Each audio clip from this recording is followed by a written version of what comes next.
Among the ashes of Tsarist Russia and in the midst of the death of the father of the Bolshevik Revolution, a man emerges who completely eclipses the pages of 20th century history. A man who continues to evoke the most vivid feelings of repudiation, fear, and even admiration. His name is Joseph Stalin, an enigmatic, skillful, and despotic leader who managed to establish himself as the man who led the vast Soviet Empire for the longest time, becoming one of the most controversial figures of all time. From being a provincial young man who longed to become a priest to climbing to the pinnacle of the Kremlin in Moscow, the enigma of Stalin defies simple explanations and raises uncomfortable questions beyond the conventional narrative. Shrouded in myths and legends from both his admirers and critics, his role as the supreme leader of socialism, of his particular type of socialism, continues to resonate to this day. To understand his figure, it is necessary to delve into the shadows of his history and explore one of the most tumultuous chapters of the 20th century. This is Reynaldo Carrillo speaking. This is the New Encyclopedia, and for those who have asked how they can support this channel, well, simply by leaving a comment, liking, and sharing the video on your social networks, you are already giving us a big push here on YouTube. In addition, below you can find a Patreon where any contribution you can give us is more than welcome and necessary. Without anything else to add, let's start with this fascinating story.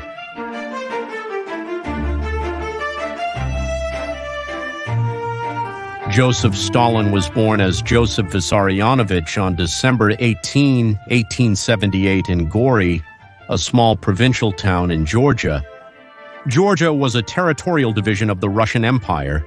It was a backward region with a semi-feudal structure, a nationalist idiosyncrasy, and extremely austere living conditions of its population that was beginning to experience the first symptoms of industrial development. Stalin's father, a former serf freed during the Tsarist era, marries a devout Christian peasant woman, and they eventually manage to open a small shoe shop in their hometown of Gori.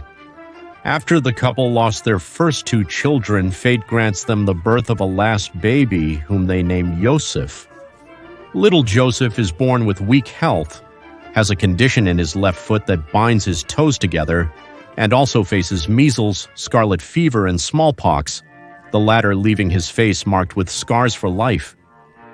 At 6 years old, Joseph is left alone with his mother as his father is forced to go to work in the city as a laborer. His mother had the hope that little Joseph would be ordained as a priest in the Orthodox Church. Joseph likes the idea, and his mother manages to get him into the parish school of Gori at 9 years old. Young Joseph had a brilliant academic career at that school and showed a great interest in religious life, to such an extent that the priesthood became his greatest ambition. In his adolescence, Joseph suffers an accident when he is run over by a carriage, and his way of walking ends up affected for life with a characteristic limp.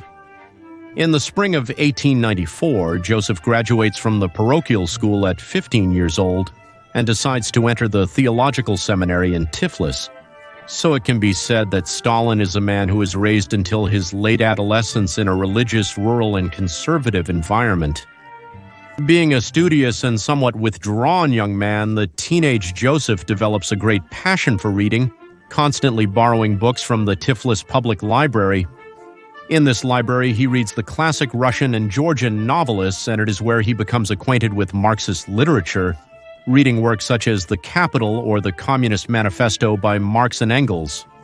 Contrary to conventional narrative, at the end of the 19th century and the beginning of the 20th, the Russian Empire under the command of the Romanov dynasty showed significant progress in economic and social matters, in contrast with other European nations. However, several specters loomed over the Christian monarchies in Europe. First, the specter of liberal ideas and revolutions that secularized the world, and then the specter of Marxist and communist ideas and movements. A unique doctrine that clamored for the economic redemption of the disadvantaged classes through the socialization of the means of production, and that also considered that the homeland, religion, and tradition were simple methods of control of the dominant economic classes.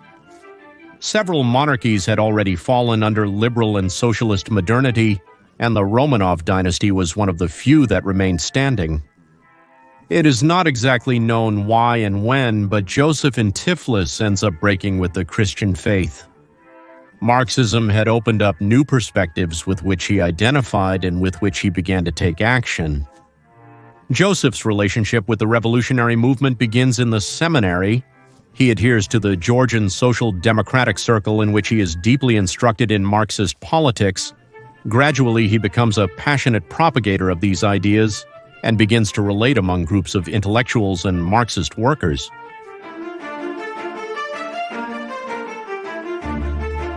By 1899, a 20-year-old adult Joseph, and just a short time from his final exams to finish his studies, decides to finally withdraw from the seminary.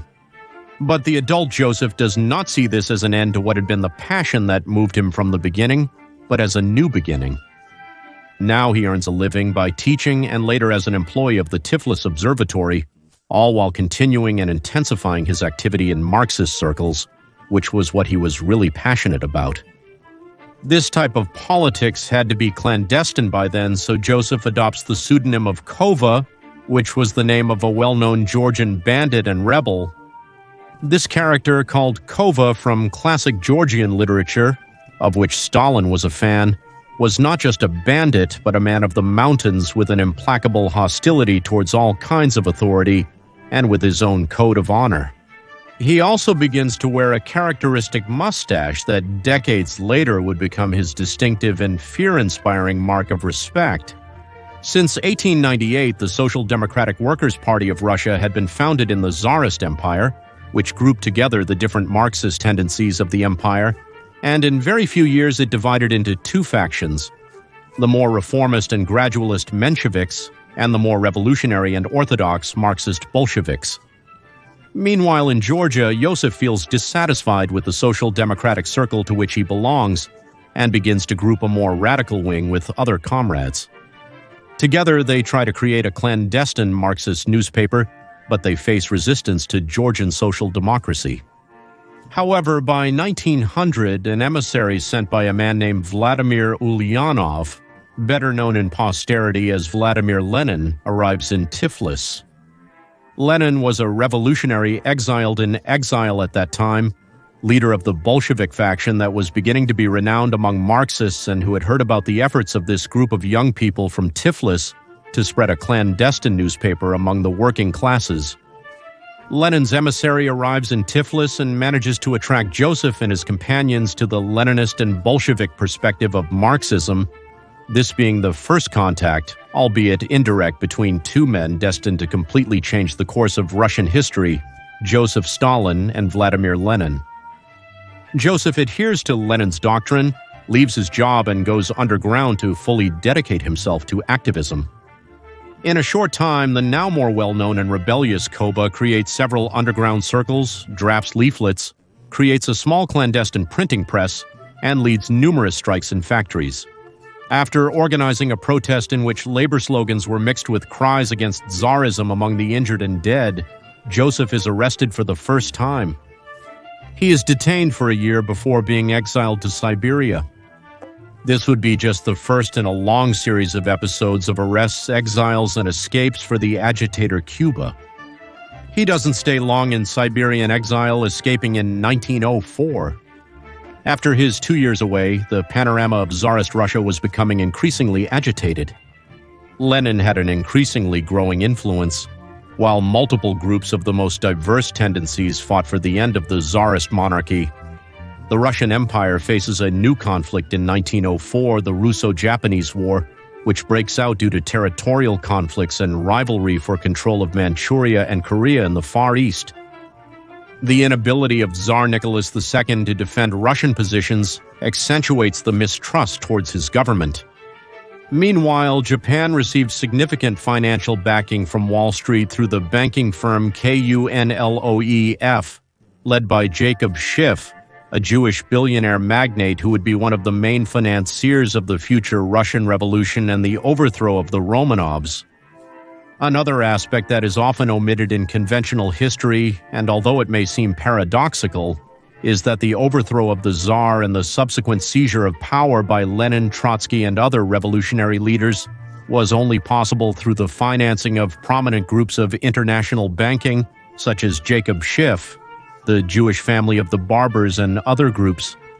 And it would not have been possible without the support of prominent politicians from Germany and the United States, like Woodrow Wilson, whose government, among other things, approved the passport of the already famous Marxist Trotsky so that he could leave the United States for Russia to continue the revolution.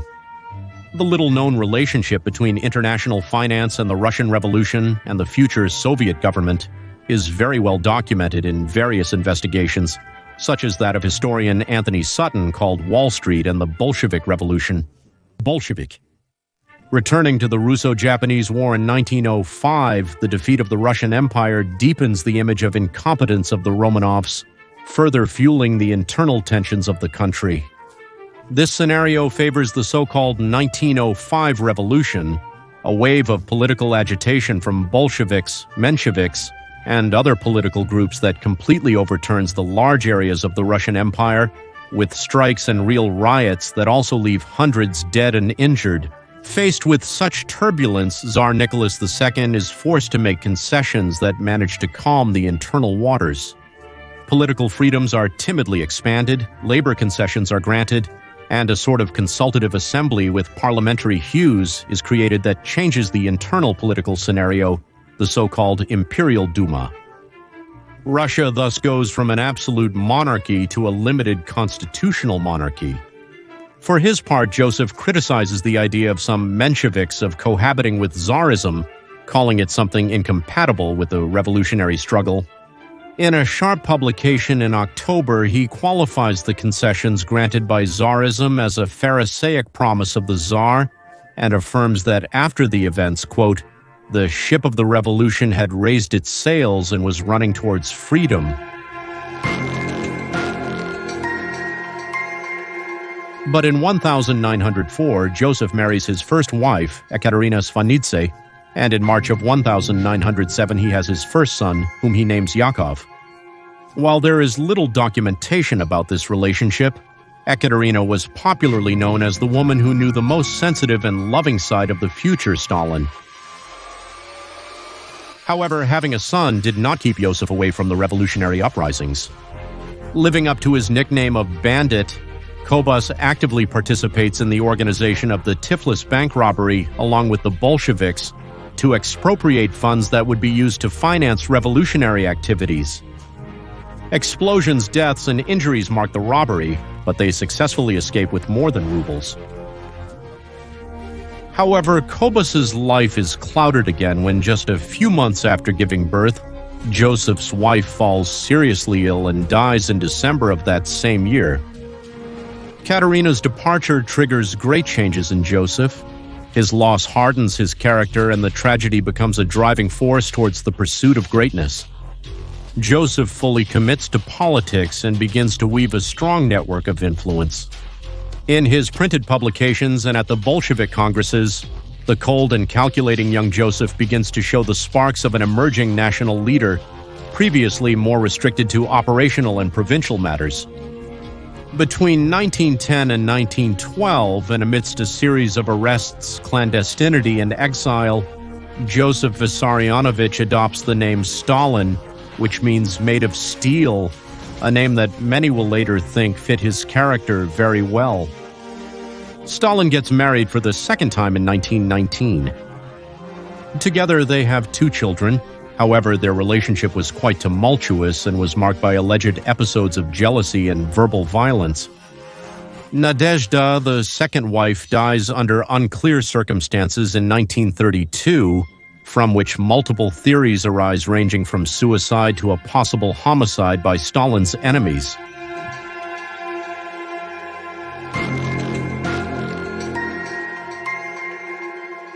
The war and revolts had economic consequences.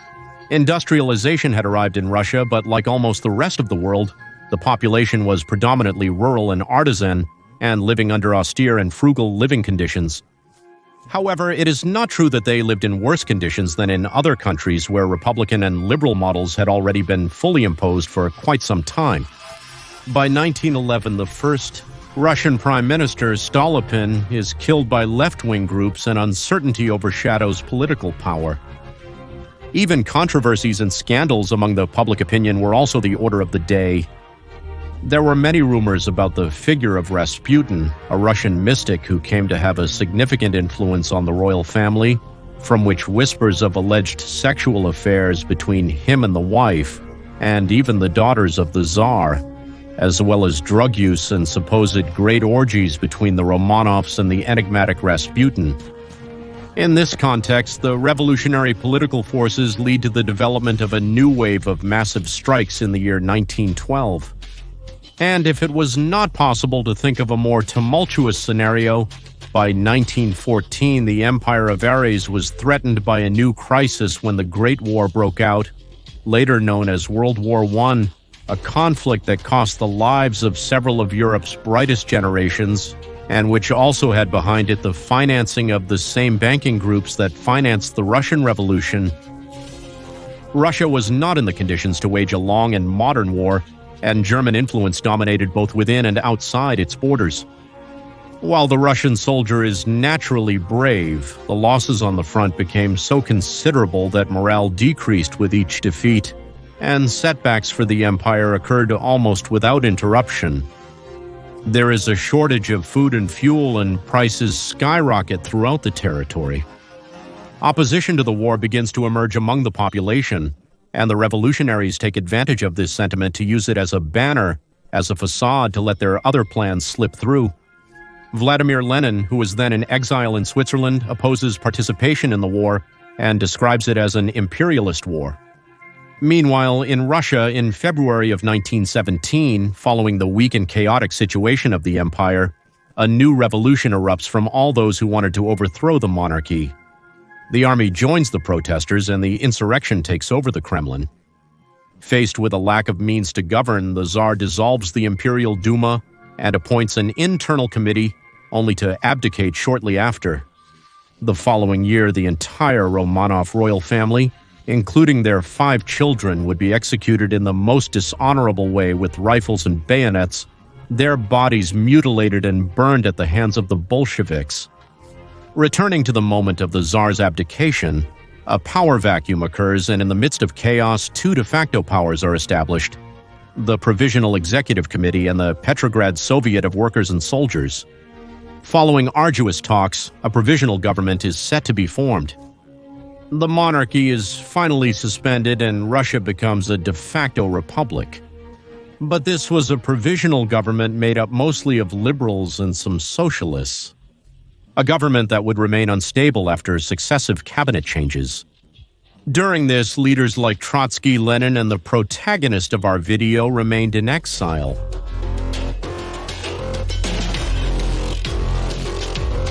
The instability of the provisional government and the war in which Russia was still involved prevent the realization of the changes demanded by the Bolsheviks, so they begin to focus their efforts on the Soviets and become independent in these structures from the central provisional government.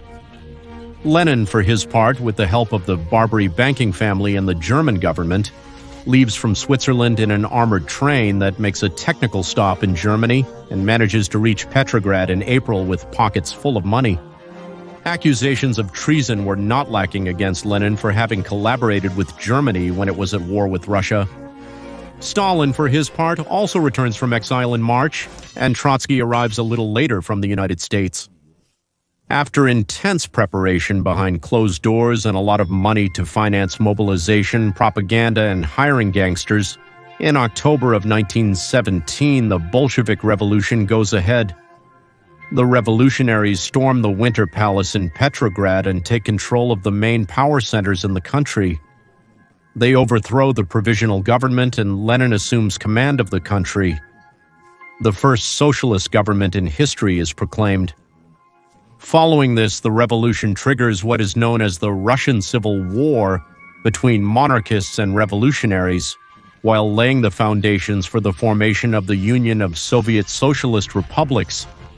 It is from this period of civil war, while Trotsky was the commander of the Red Army, that Stalin in Moscow ends up consolidating his rise as one of the main leaders of the Bolsheviks.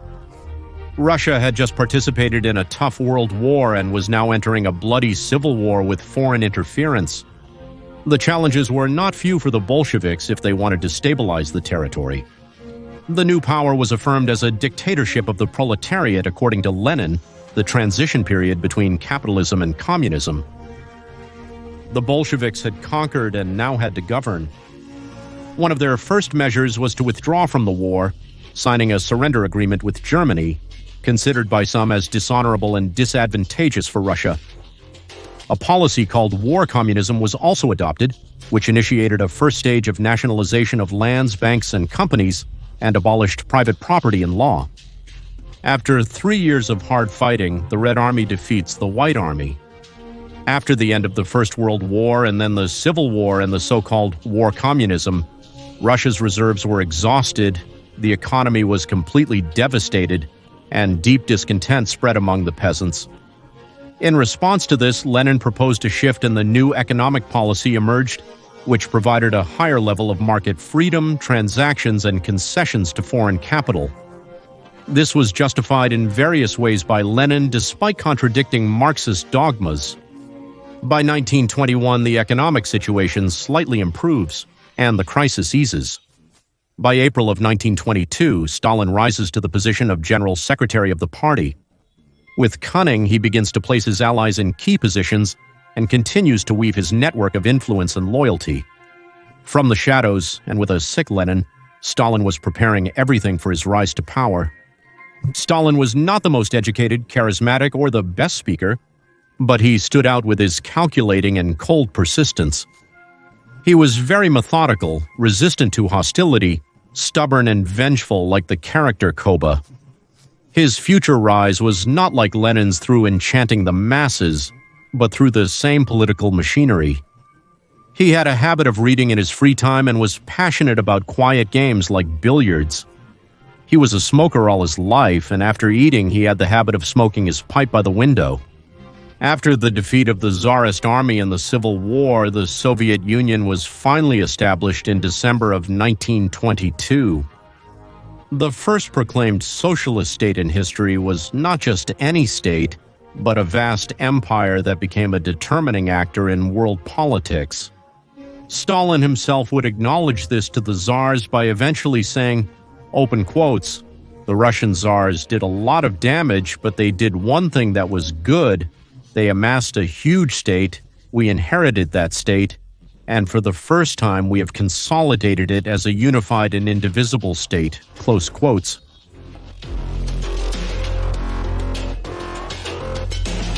But by January of 1924, the unexpected happens. The father of the revolution, Vladimir Lenin, dies in his bed. Stalin is confirmed in his powers as party secretary, and quickly becomes the new face of the party and the de facto leader of the Soviet Empire. Thus, a new era is born for the young Union of Soviet Socialist Republics, the era of Stalin. Stalin's eloquence lacks both Lenin's rigor and Trotsky's fervor and intelligence, but underlying his character was an intelligence for human relations and a will and sagacity that surpassed those of the previous ones. Rather than a man of ideas, he was a man of action. However, his rise to the top does not occur without difficulties along the way. Lenin's death creates great uncertainty about the path to follow. Trotsky, with his internationalist stance on socialism and his criticisms of the growing bureaucracy and the continuity of the new economic policy, challenges Stalin's dominance. Stalin, on his side, promotes the doctrine of socialism in one country. He defended the idea that the Union could develop and protect socialism within its own borders, while Trotsky maintained that the revolution must expand internationally to ensure the success of socialism.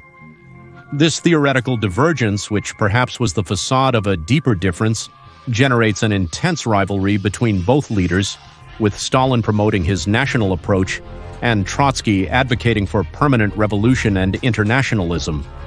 In this internationalist vision was also Zinoviev, another prominent Bolshevik Russian Jewish like Trotsky, but who, as we will see later, would have a fatal outcome at the hands of Stalin. The dispute between Trotsky and Stalin is of enormous relevance. as much of the West's view of Stalinism is influenced by the view of its enemy Trotsky.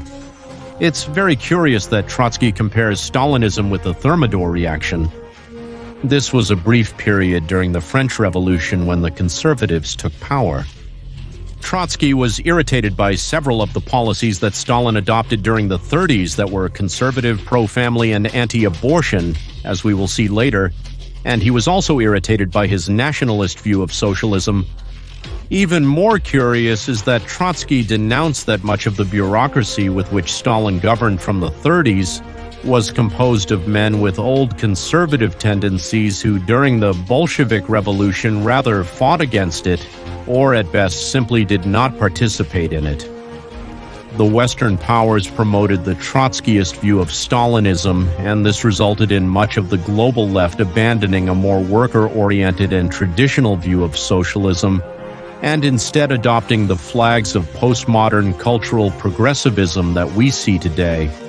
In the years following Lenin's death, Stalin fights against Trotsky and Zinoviev for the party's support, and in the fall of 1927, this conflict surpasses the limits, and on the anniversary of the Bolshevik Revolution, Trotsky supporters demonstrate in the streets of Moscow against the policy of the party's Central Committee.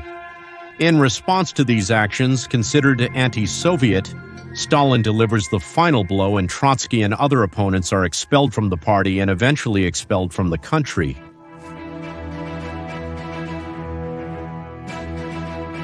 Just as Lenin dominates the first part of Soviet history, its second phase is marked by the preponderant role of the now victorious and unquestionable Joseph Stalin.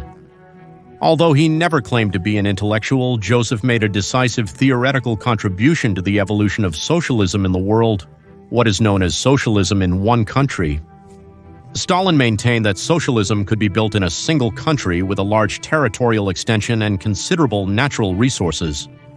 He makes this thesis the basis of Soviet policy, and during his mandate focuses on industrialization, agrarian collectivization, economic planning, and the consolidation of state power at the cost of a fierce political repression of a magnitude rarely seen.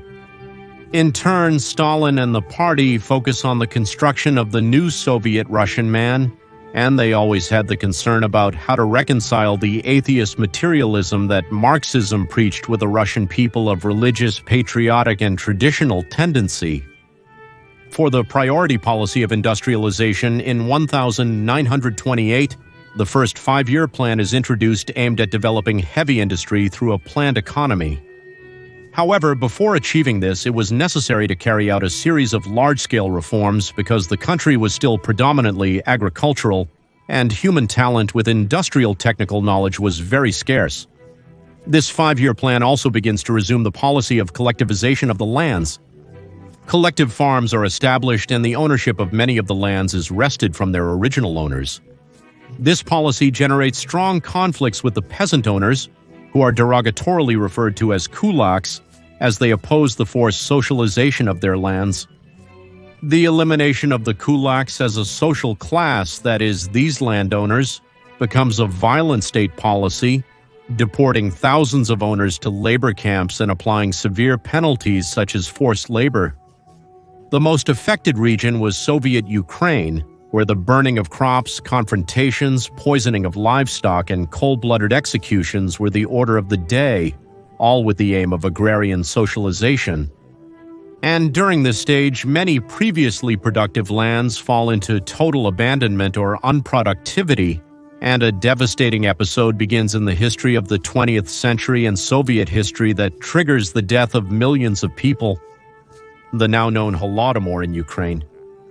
The victims were not limited only to landowners, but millions of humble peasants and Christians died, who were wiped out between hunger and diseases.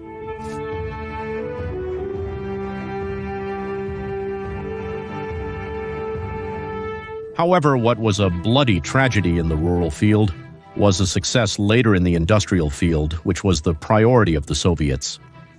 In this area, the five-year plan achieves its objectives even earlier than expected. Soviet industrial giants emerged such as hydroelectric power stations, mining operations, automobile and tractor factories, as well as steel complexes. From 11 million workers, it increased to almost 23 million workers by 1932. This industrialization policy would be maintained for a second five-year plan for the period 1933 to 1937, and for a third five-year plan starting from 1939. However, this industrial success of the Soviet Union is also achieved thanks to an apparent contradiction.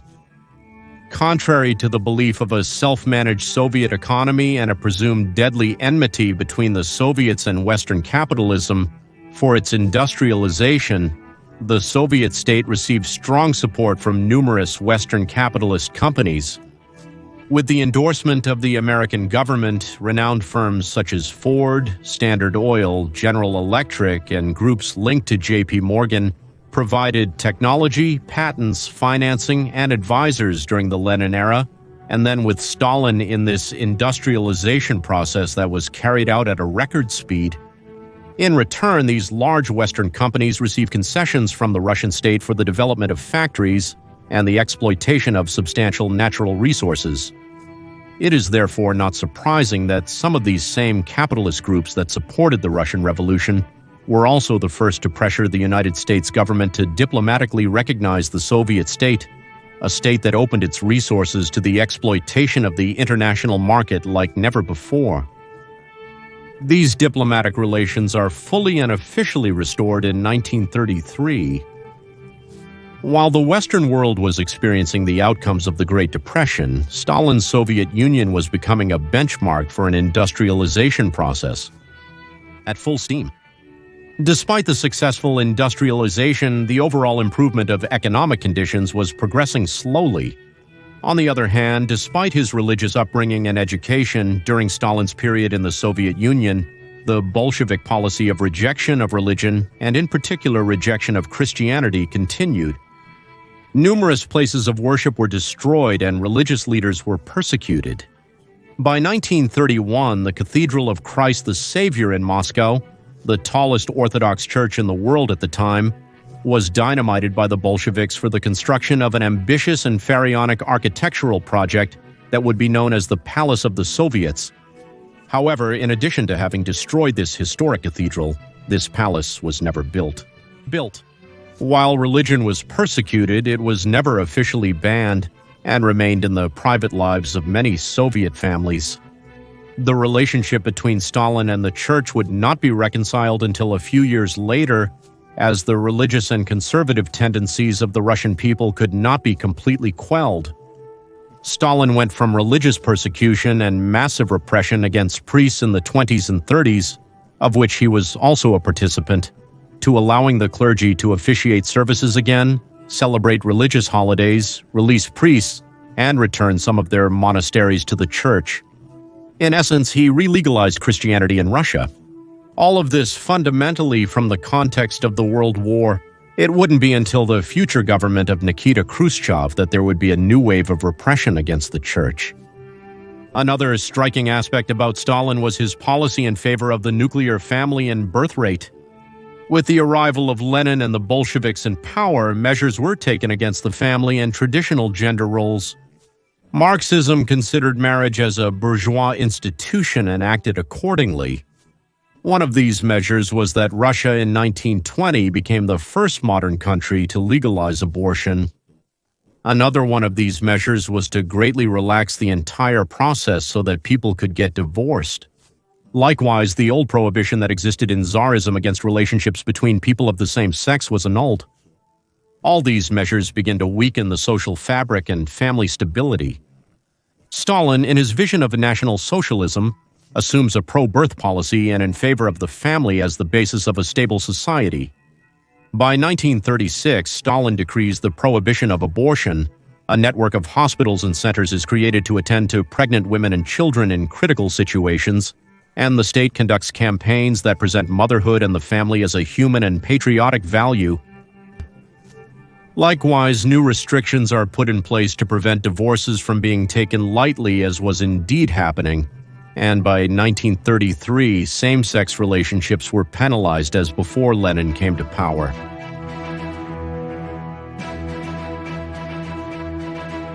As the country gradually recovers economically and socially from the tumultuous period it experienced, Stalin begins to be celebrated and exalted through massive propaganda throughout the country, contrary to the image of a cold, modest, and stubborn provincial man who did not seem to seek personalism or recognition. Stalin becomes a figure of reverence on a scale similar or even superior to his predecessor, Lenin. This glorification of Stalin marks a turning point in Soviet propaganda and culture. His image was in homes, offices, government buildings, schools, on the streets, and everywhere. Official portraits present a slim and powerful Stalin, hiding imperfections like his smallpox scars or his average height. On the other hand, very relevant for other countries during the Stalin era, Soviet diplomacy advances on a large scale. They negotiate all kinds of neutrality and non-aggression treaties with multiple countries, and the Soviet Union becomes the great articulator and financier of communism worldwide. On the other hand, the advance of Japanese imperialism and the rise of German National Socialism began to be viewed with concern in the corridors of the Kremlin. The Soviets feared nationalist movements more than liberal or conservative parties. On the other hand, Stalin's Russia was also marked by a high level of control and political punishments. Article 58 of the Russian Penal Code of 1927 allows for the detention of persons suspected of activities considered counter-revolutionary, thus giving rise to the figure of the enemy of the people. Those who did not report a neighbor suspected of being an opponent or conspiring could become guilty of the same crimes. Stalin develops a sort of quasi-obsessive psychological state of constant surveillance and mistrust of everyone around him. This behavior, which bordered on the manic, proved to be very effective for the maintenance of power. For Stalin, stability was a value that had to be maintained at any cost. In the face of external and internal threats of sabotage to his project, he greatly increased espionage and intelligence activities. Parallel to the process of transforming from an agrarian country to an industrialized one, in the 1930s, the process known as the Great Purge began, a series of arrest, persecution, and neutralization campaigns of tens of thousands of people considered as opponents to the regime, including members of the same government from the lowest to the highest ranks. The turning point that started these purges occurred in August 1936, when a trial was held in Moscow against Zinoviev, Trotsky's ally we mentioned earlier, as well as 14 other defendants, most of them Bolsheviks, charged with forming an organization to conspire and end the lives of Stalin and other Soviet leaders, with the support of Trotsky. Zinoviev was found guilty and publicly executed on August 25, 1936. This was the first time that Stalin's government publicly ended the life of a prominent member of the Bolshevik Party. During the so-called Great Purge, political repression also extended to the armed forces and important Bolsheviks once they had been prominent figures or officials of the October Revolution or its subsequent years, being victims of accusations and dubious trials. In August of 1940, Leon Trotsky, in his exile in Mexico, is neutralized by an agent of Soviet intelligence. Stalin, in a relatively short time, had completely transformed Russia and stabilized the Soviet unity, converting Tsarist patriotism into Soviet patriotism of the only territory that by the 30s claimed to be building socialism. Meanwhile, Europe faced several geopolitical conflicts lingering from World War I. By 1939, a pact occurs between National Socialist Germany and the Soviet Union, agreeing, among other things, not to aggress within their expansionist interests. Weeks later, both countries invade Poland and divide territories considered as old possessions of Germany or Russia. For multiple reasons that deserve another video, these events trigger England and France to declare war on Germany and thus initiate a spiral of violence known as World War II, or the Great Patriotic War as it was called by the Soviet government. With Western Europe embroiled in war, Stalin sees the ideal conditions to consolidate his Soviet expansion agenda. By 1941, reports of alleged Soviet troop movements towards German borders reached the German Reich. Germany decides to execute an operation that it already foresaw as necessary, the invasion of Soviet territory known as Operation Barbarossa. The war between Russia and Germany reached levels of violence difficult to measure in words. This clash marked the escalation of the war and signified the alliance of the Soviet Union with the United States and the United Kingdom, countries that provided weapons, equipment, and vital supplies to the Red Army for its fight against nationalist Germany. The German sieges of Russian cities were fierce, but the Soviets resisted and achieved an unforgettable counteroffensive with Stalin as commander-in-chief. By 1944, while the Allies advanced from Normandy in France, on the Eastern Front the Soviet Red Army was advancing towards Germany. By February 1945 in Yalta, the three leaders of the time found themselves at a historical crossroads.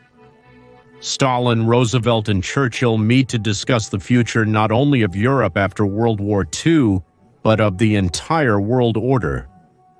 Amid the tension and protocolary respect, important decisions were made about the division of Europe between the Western and Soviet blocs and the creation of the United Nations organization. By April, the Soviet troops reach Berlin and the National Socialist regime finally surrenders in May. Stalin's Russia would go down in history as the one that defeated and conquered National Socialist Berlin. Meanwhile, within the borders of the Soviet Union, fervent promotion of patriotism and defense of national causes begins. After the war, the Soviet Union suffered millions of human and significant economic losses. A nearly 70-year-old Stalin was faced with a new major challenge, that of restoring order and the material conditions of his nation. However, in political terms, almost all serious threats to Stalin had already been quelled. By March of 1946, a fourth five-year plan for the recovery and development of the national economy was decreed. After a special effort from the peripheral regions of the Union and significant financial muscle from foreign lenders, the plan was carried out in 4 years and 3 months and achieved positive results in the industrial sector. Despite the achievements that were announced, economic growth was slow and a large part of the population remained in the precarious conditions that characterized post-war Europe.